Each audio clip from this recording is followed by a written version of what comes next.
gals, never here from Drakewing Gaming, to 70 Mountains, Word of the Gaming Dragon. Today I'm coming back at you with a Let's Play episode of Far Beyond the World. So yeah, let's go ahead and jump right back in, shall we? Alarm chain, you were up, and let's go! Never say never. There might be factors in play that would bypass your sense of morality altogether. Is that what you think of me? That I'm capricious and easily swayed? Hard to argue otherwise when you made a complete reversal in our entire path deal. I decided to allow myself one last low blow before returning back on track. I think people in general, when presented with impossible choices, do make the impossible. Nonsense. He snorts in dismissal, to which I simply lean in with determination on my face. What if my life were on the line and the only person who could save me was Tano? And in return for his aid, he'd demand you to give him the right he never had. The night he never had. A good tumble like the couple from upstairs had. What then? Is that what you do in your free time? Invent ludicrous scenarios involving various members of the tribe copulating? That comment surprises me, and I spurt out some ale in another failed attempt to take a sip. It does take a moment for me to compose myself and wipe my lips clean. Guilty as charged. I chuckle, partially in jest, but partially because I was perving quite a bit lately. But I'm being serious. Just ask yourself honestly if you would not abandon your moral code in such a dire situation. Never. Even if my life was on the line? He tilts his head in annoyance. In what mad world would that even be a probable thing? I don't know, just humor me. It's always this trick you do. You keep prodding for answers you've already established in your head. Not intentionally, just a hypothetical. Just like me killing you if my tree was damaged. Well, at least he gave me the courtesy of an honest answer. His eyes widen in slight offense, and he releases an exasperated sigh. Fine. If it's honesty you want, so be it. Honey. If such a ridiculous arrangement existed and your life indeed depended on it, I would concede to such a mating. But mark my words, I would make sure Tano only revisited it in his worst nightmares. A soft yet foreboding growl escapes his throat and a shiver runs down my spine. He's serious, and he's territorial. As much as I'm flattered by the lengths he'd go to for me, I can't help myself but celebrate an argument won with such a confident smile. So, in other words, you would do it. It's not the same as prostitution. The wolf shrugs, emptying his mug and looking back towards the window. It kinda is. You offer your body in exchange for a service. What I'm trying to say here is don't judge people you know before you know their circumstances. Then I hope your virtue will never hinge on your circumstance, as it seems your moral code is of the loosely interpreted variety. Pout all you like, but I can see clearly what's going on here. He looks to me in part shock and fright, as if called out on a bluff. In truth, that's exactly what I intend to do. This conversation proved me one thing beyond a shadow of a doubt. You're just angry at the thought of me being physical with others and upset at the prospect of you having to do the same. This is madness, Ranok. You cannot leave me here. You will go insane, if not because of our joint attachment, then because of what-ifs that began multiplying ever since we left Tiernan.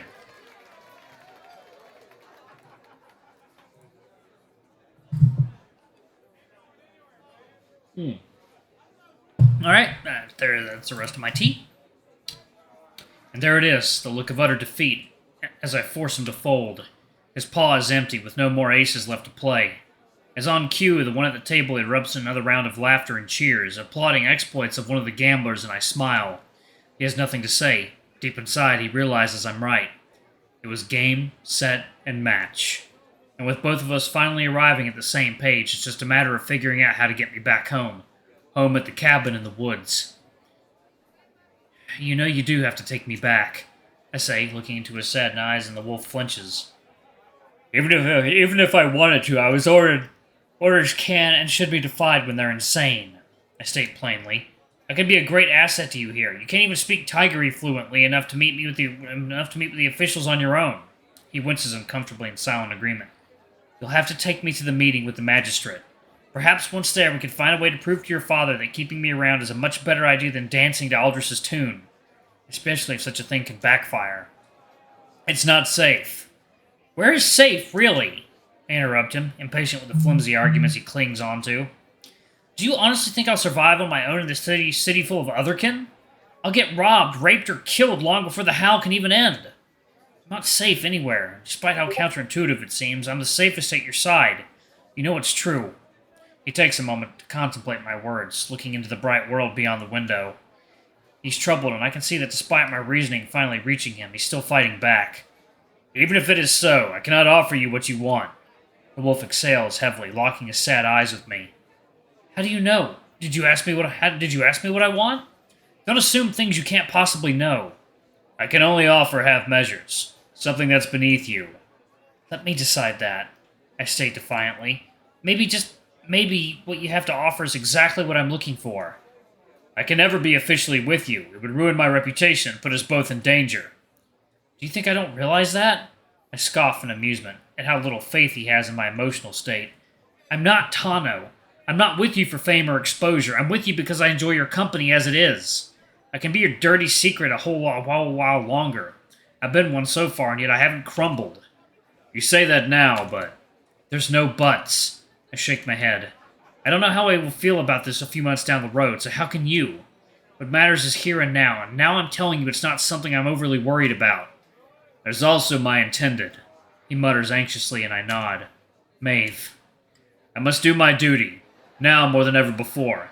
She's not only my intended, but a hinge upon which rests our alliance with Arden. I know, and I've been living with that knowledge for a long while now. I smirk, noticing his surprised expression. I don't see it becoming an issue all of a sudden. I came to terms with your marital status. And you won't be hurt when the time comes for me to... The wolf pauses awkwardly, like a child that has to say a no-no, and I smile. I don't know. I give him an honestly indifferent shrug. It's something we can worry about when we arrive at that bridge. I don't think you actually thought this through. I don't think this would be fair to either of us. If life were fair, we wouldn't have to deal with any of this nonsense, yet here we are. Take a nail. Water time.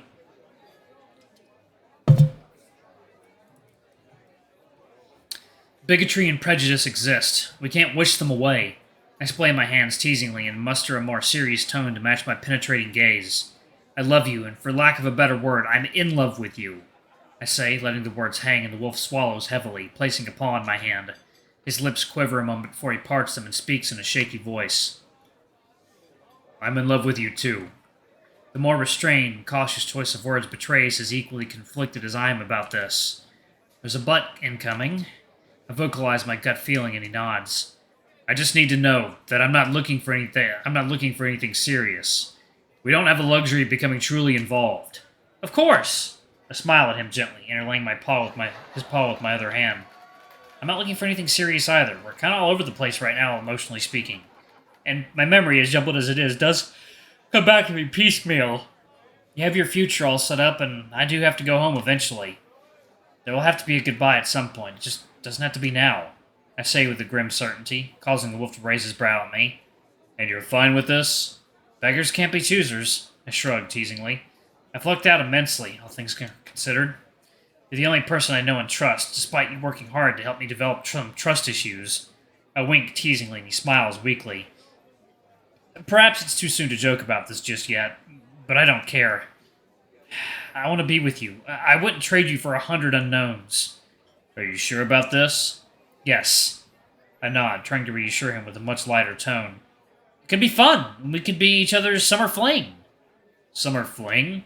You know, summer comes, summer goes, a one-off deal to make the most of the here and now. His expression brightens and he bops his head merrily. Yeah, that does sound nice. I can approach our relationship like this, but only if you won't hold it against me that I'll still be on the lookout for a way to safely leave you here. I grimace slightly, but then nod, as it does seem only fair. And only if you're absolutely sure you want such a loose arrangement and can deal with the consequences. Right back at you. I snicker, poking my fingers at him teasingly. So, since we're finally on the same page, to our joint fling? I raise a mug and a mock toast, and the wolf does the same.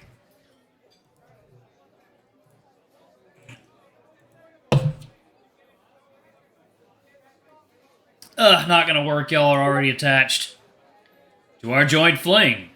And with a clink, we celebrate our new understanding. The walk through the bustling streets of the town is quite refreshing, especially with its much welcome spot of good weather. The ground is still soaked after yesterday's downpour, but at least the warm sun shines in full. The narrow streets are filled with otherkin of all shapes and sizes going about their daily lives. It's funny, but it's almost exactly how I imagined it. Everyone's rushing somewhere, while others are already hard at work on the ground floor, front-facing workshops. It's an industrious place, that's for sure, with businesses filling every space they can. Despite not a single human in sight, no one pays me any mind. For the first time in my current life, I don't feel like an oddity or a freak. I thought there would be more tigers about, I point out, as despite them being a majority, there's still plenty enough of sylvan folk, wolves, and various other felines. It's really surreal to see so many otherkin at once. Told you. Ranok snickers and I nod. He did warn me. I'm awe-stricken by this place, so different from the sleepy village we came from. It's almost as if I'm reliving his own experience from all those years ago. It feels nice, and the town indeed seems idyllic, with people pretty much obliviously living out their own personal fairy tale. Such a stark contrast to what life on Earth used to be. I mean, I'm sure there were spots like this back in my world, but this still very much feels alien. My previous life was much, much different than this. My gaze trails behind a group of pups and cubs, chasing a metal loop down the road. Aww! I bring my hands to my chest, almost melting at the sight. Ranok wasn't kidding. This is so much different from his tribe. Never understood the appeal of rolling hoops. He shakes his head, forcing a chuckle out of me. Neither do I admit, through laughter. But it does look wholesome and much more suited for children than military drills. I add, but he doesn't seem too convinced. Again, he never spent an idle day in his life, so seemingly pointless activities must be mind-boggling.